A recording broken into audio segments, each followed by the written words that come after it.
of people have died that were directly or indirectly linked to this investigation. Then Kaddafi came up to me and Kaddafi said, "Low." I said, "What happened?" Kaddafi said, "Low, it was a white Cadillac." And he said, "Man, it was a light-skinned dude, looked something like you." Low stuck his hand out the window and started busting.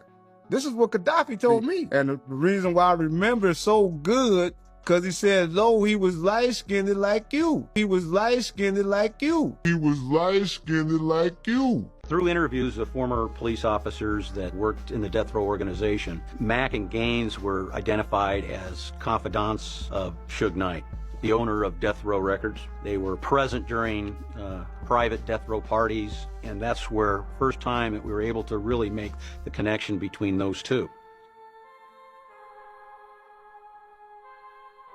And when detectives had searched Mack's home, in the garage, they found a black Chevy Impala SS and something else. He also had a shrine of Tupac Shakur, posters and memorabilia of Tupac Shakur all through the garage. A dark Chevy and Tupac Shakur were, it turns out, part of another mystery. Biggie had been murdered, and it was noted that the shots came from a black Chevy Impala SS. The car in Mac's home was eerily similar. I can't say for the cops did this, and for the cops didn't do it. But what I could say 1,000%, I ain't had to do nothing shit. Suge Knight said, "You solve one case, you solve them both." Based on the information that we had at the time, but it talks about very little ballistics. You understand? Who all was allegedly supposed to be in the car when Keefe D told the story and stuff like that.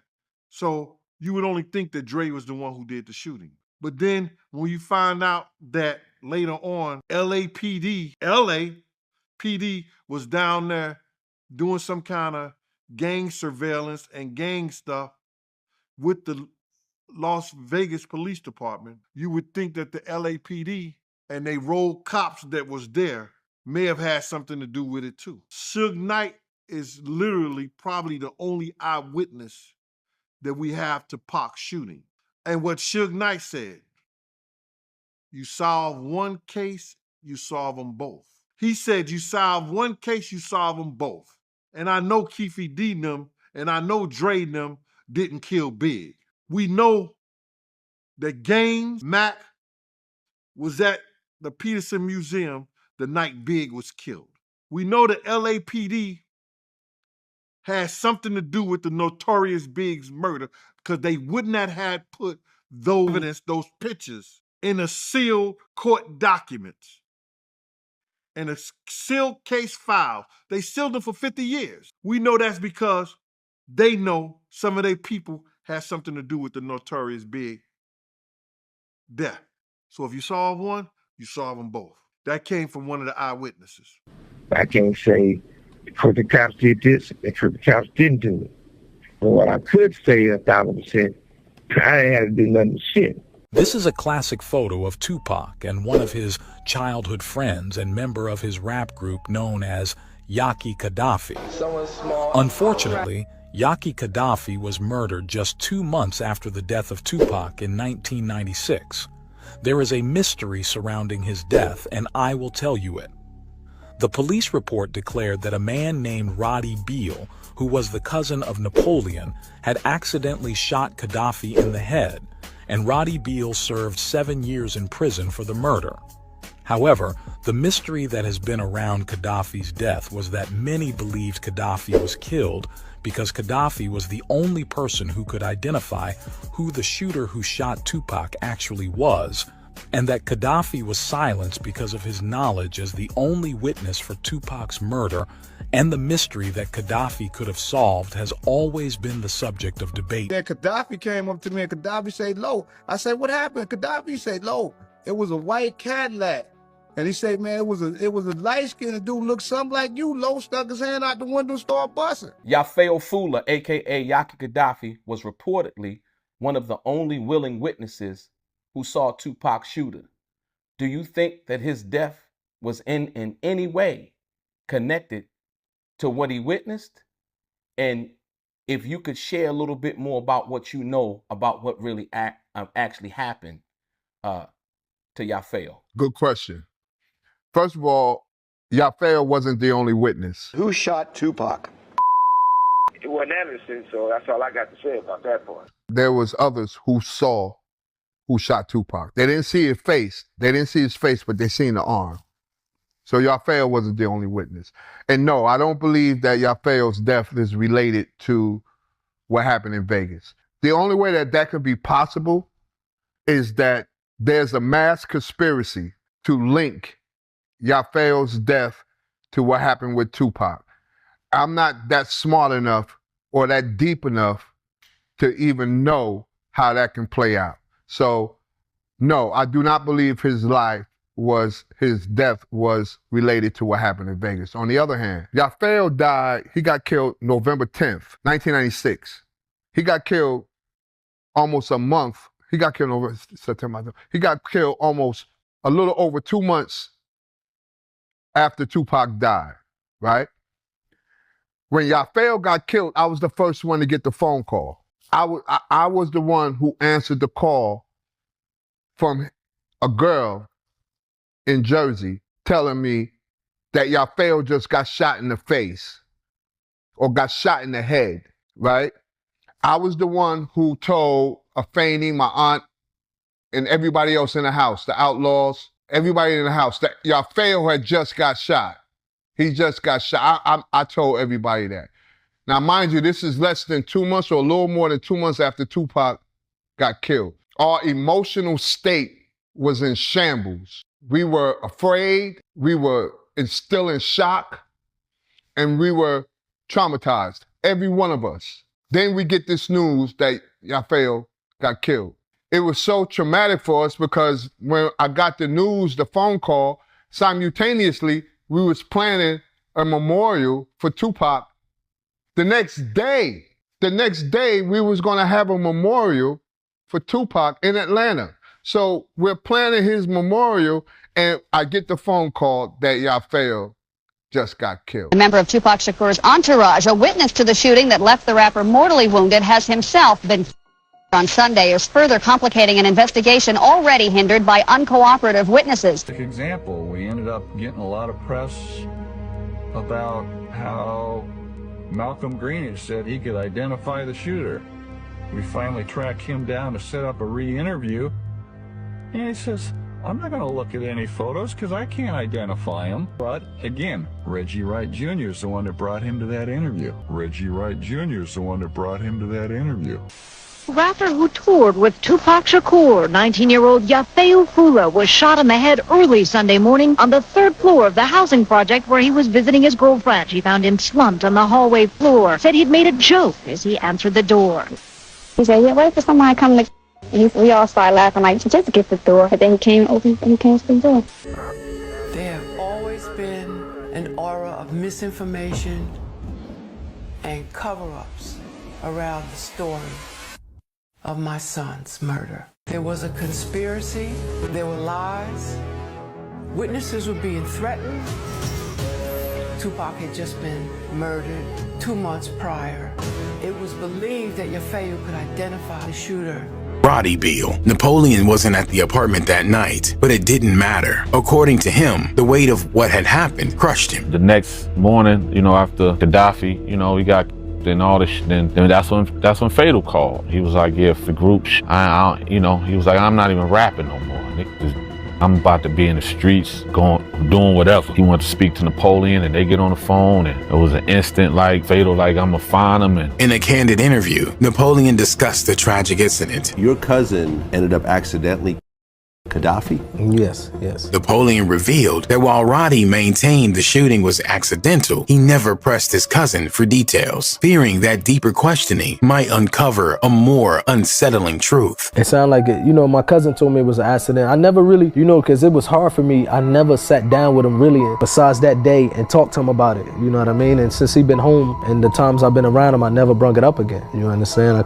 I just really want to accept it as an accident, because I don't want to think, you know, something intentionally happened to Gaddafi, you know. Outside of those who knew him personally, fans mourned the loss of an artist they believed was destined for greatness. Some called him one of the best of his generation. Others were left wondering what could have been. Yaki Kaddafi was born on October 9th, 1977 in New Jersey. Standing tall at 6 foot 3 inches, he carried a presence that matched his stature. But beyond his physicality was a story deeply rooted in activism and music. Gaddafi's parents were prominent members of the Black Panther Party. This connection intertwined his life with that of Tupac Shakur, whose mother was also a Black Panther. We always felt that it had something to do with our family involved in the liberation movement. Cass had Yaki in a chokehold, and Rashad pulled out a gun and shot him. I wanted to wait till Ramadan was over before I addressed the documentary, the Yaki Kaddafi documentary. I haven't watched it. I have some friends that, you know, contacted me after they seen the documentary.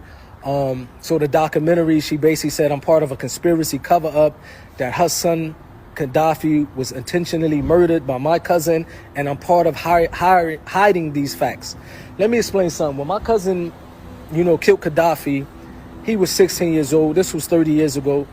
He walked into the police station. He said, I am the one to pull the trigger and took the life of Gaddafi. That has nothing to do with me or cover up when he walked into the police station and said he's the one that pulled the trigger. I went against my family. I went against my entire hood when I went back to New Jersey to convince my cousin to turn himself into the police station. Turn himself into the police. Telling somebody to go to the police in my neighborhood is like equivalent of snitching. But I still went against my family in my neighborhood to tell my cousin he have to face responsibility for what he done to Gaddafi. My cousin to this day, 30 years later, he told me that it was an accident. Now, if it wasn't an accident, then he have to face Allah on Yawm al-Qiyamah. If it wasn't an accident and he's saying it was and it was intentionally, he have to face Allah. The same way I have to face Allah and you have to face Allah for your deeds on Yawm al-Qiyamah. Do I believe it was intentionally? No, I believe that it happened, my mistake, and I believe the words of my cousin. Now, to try to bully me to have a different stance, that's not going to happen. I understand where she's coming from as a grieving mother. I don't believe that there's probably no mother who lost a child from gun violence would believe that it was by mistake. Most mothers, if not all mothers, would believe that their child was killed or murdered purposely. I believe this. Now, two of the things that they said she mentioned to make it seem like I'm part of this conspiracy is that I said that my cousin had a trial, which he didn't have a trial. He had a plea bargain, a plea deal. Now, when I said he had a trial, it was an honest mistake, because when my cousin went to court, I was in Atlanta at Tupac mother house. He was in New Jersey. We didn't have cell phones back then where I can call and check up on everything. All I know is that he walked into the police station, turned himself in. Not too long after that, he was sentenced. So by me saying that he had a trial, that was just a mistake of me talking, not even knowing too much about his court case back then. The second thing she mentioned is that I said she was part of a meeting with my family, her family, and Tupac family. She wasn't there, but I said online in the past, she said that I said she was there, which is another honest mistake. Because once again, I was in Atlanta at Tupac mother house when this meeting occurred between my family, Tupac family, and I thought she was there because they invited her, but she didn't turn out. Once again, these are honest mistakes, have nothing to do with a conspiracy. Days after Gaddafi's passing, Roddy turned himself in. He told the police it was an accident. He was a teenager. The case never went much further. There was no high-profile trial, no deep dive into what had really happened that night. Roddy pled guilty and sentenced to just 7 years in prison. Yaki Kaddafi's passing was officially ruled an accident, but not everyone accepted the narrative. Gaddafi's mother believed her son's passing was intentional. She never accepted the idea that her son's passing was an accident. To her, there were too many unanswered questions, too many convenient details, too many people staying silent. She believed Roddy Beal had a reason to hit Gaddafi, and she believed there was a cover-up. Somebody asked her something about you, so I wanted to play the interaction and then get your thoughts to it, if that's okay. Cool. Okay. That do I think Reggie was ordered to kill Yafeu to cover up Tupac's murder? I have no information. Okay, I rely on facts and truth, and what is presented, what has been investigated, what is solid research. That's what I rely on. I have my own opinions, but opinions are not facts.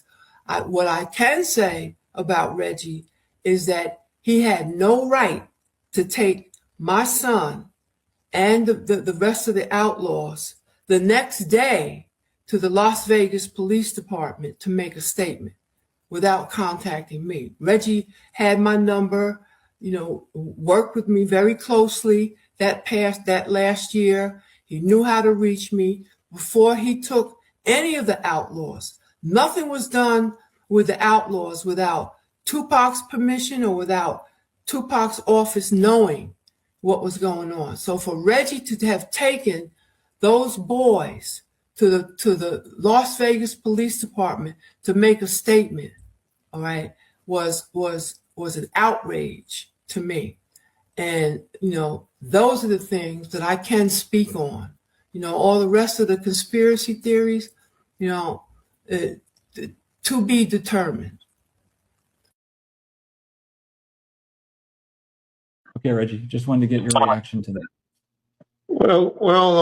Wow. I wish me and her would open up conversation before I started verbally making attacks and everything. And because she's so misinformed. I didn't take them down there to speak to the police the next day after Tupac shooting or Tupac dying. I took them down sometime in February. Well, it wasn't February, but 3 to 4 weeks later, before his death. So it definitely wasn't the next day that I took them down. The attorneys and everybody was still dealing with stuff.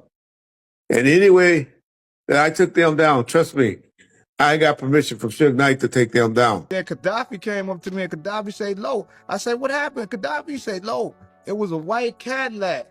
And he said, "Man, it was a light-skinned dude, looked something like you." Low stuck his hand out the window and started busting. It was believed that your failure could identify the shooter. We was blocked in. It was more than one shooter. Only person know the truth, the real truth, is me and Tupac. Everyone knows what happened on September 7th, 1996. On the Las Vegas Strip, the white Cadillac pulls up, the shots fire, and hip-hop loses its biggest icon, Pock. But there's a massive piece of the puzzle that standard documentaries usually gloss over, a piece that leaves a haunting question mark over the entire investigation. Enter Kaddafi. Kaddafi wasn't just a member of the Outlawz. He was Pac's godbrother. Their families were deeply intertwined through the Black Panther movement. And on that fateful night in Vegas, Kaddafi was sitting in the car directly behind Pac's BMW when the gunfire erupted. While the rest of Death Row's entourage went completely silent, following the strict code of the streets. Kaddafi did something unexpected. He told Metro Police he could visually identify the driver or the passenger who fired those shots. He was the only direct eyewitness willing to cooperate. Here is where the story gets deeply unsettling. Las Vegas detectives did a brief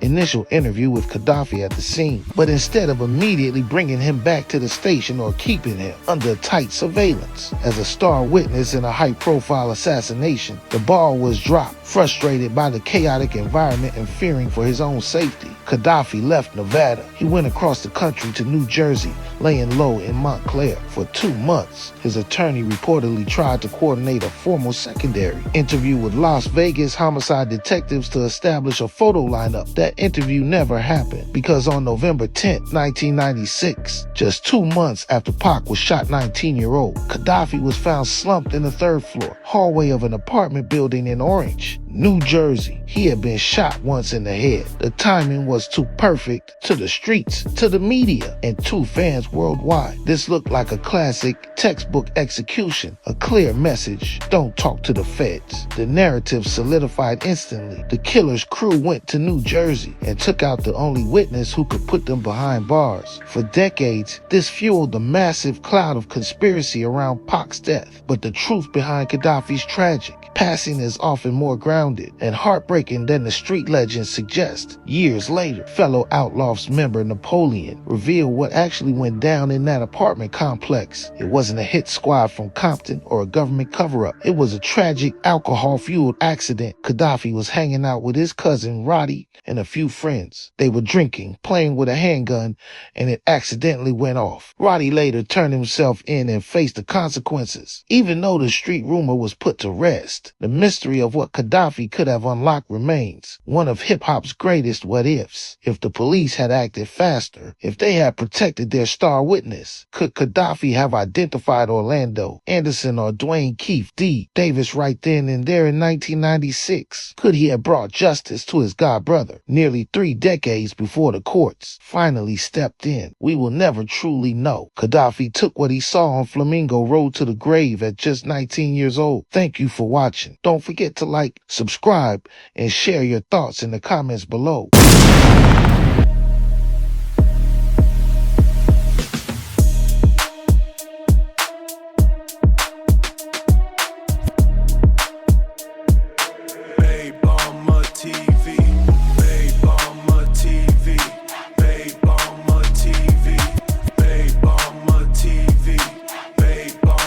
TV.